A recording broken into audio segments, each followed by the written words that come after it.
Tower. Akhirnya dia itu membangun kota Saranjana di alam gaib. Sangat maju dengan jejeran gedung yang menjulang tinggi banget, jadi kayak seperti kota-kota impian gitu. Konon kabarnya Saranjana ini dihuni oleh makhluk tidak kasat mata.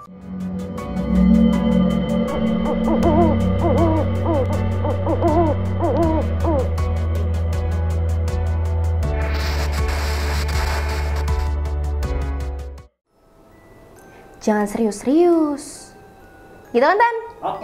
Oke. Assalamualaikum, halo semuanya. Balik lagi sama aku, Hana di Kasur Kakak-kakak si penelusur.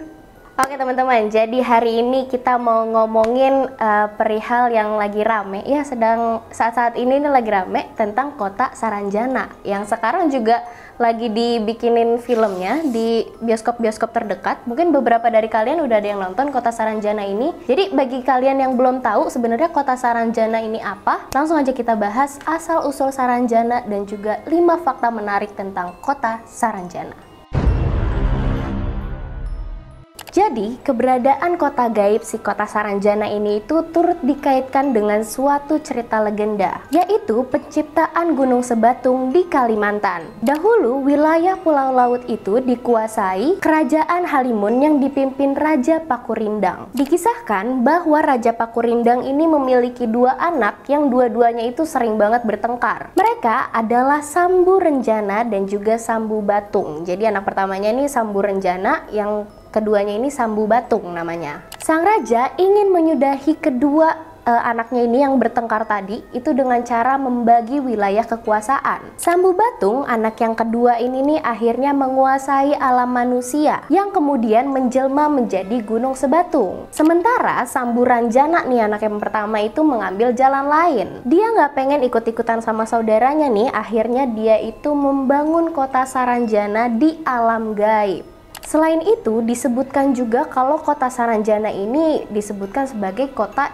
impian gitu. Dasar hipotesisnya bermula dari sejarah Pulau Laut yang pernah dikuasai bangsawan Kesultanan Banjar yang bernama Pangeran Purabaya. Nah, Pangeran Purabaya ini merupakan bangsawan awal yang membangun Pulau Laut. Jadi si pangerannya ini yang membangun Pulau Laut nih awalnya nih. Namun belum tuntas nih pembangunannya, dia itu memberontak tetapi berhasil ditumpas.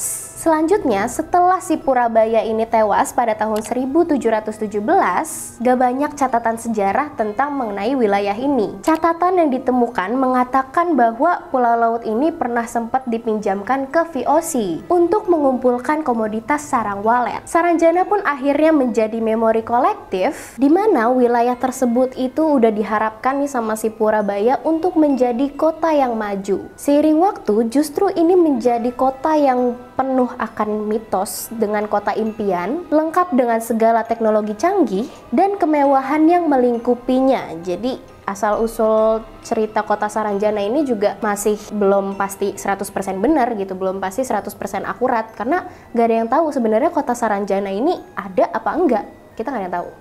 Nah, selanjutnya Hana mau ngomongin 5 fakta terkait kota Saranjana yang penuh tentang misteri. Yang pertama, disebut kota tak kasat mata. Ternyata kota goib Saranjana ini nggak tercatat di peta Indonesia, tetapi keberadaannya ini diyakini oleh masyarakat Kalimantan. Bagi masyarakat Kalimantan, kota Saranjana ini disebut sebagai kota yang tak kasat mata dan nggak bisa dilihat oleh orang awam, kecuali dengan mata batin. Bahkan peradabannya disebut sangat maju dengan jejeran gedung yang menjulang tinggi banget, jadi kayak seperti kota-kota impian gitu. Yang kedua, terdapat di peta kuno. Berdasarkan hasil penelitian, kota Saranjana ini ditemukan pernah ada di wilayah Kalimantan Selatan. Kota ini terletak di Desa Oka-Oka, Kecamatan Pulau Laut Kelautan, Kota Baru. Ada beragam bukti nyata terkait keberadaannya, mulai dari peta hingga kamus yang dibuat di masa Hindia Belanda. Dengan adanya bukti-bukti tersebut, maka disimpulkan bahwa kota Saranjana ini betul-betul pernah ada, namun kemudian menghilang begitu saja. Yang Yang ketiga, dikaitkan dengan legenda Gunung Sebatung. Seperti yang tadi kita bahas di awal,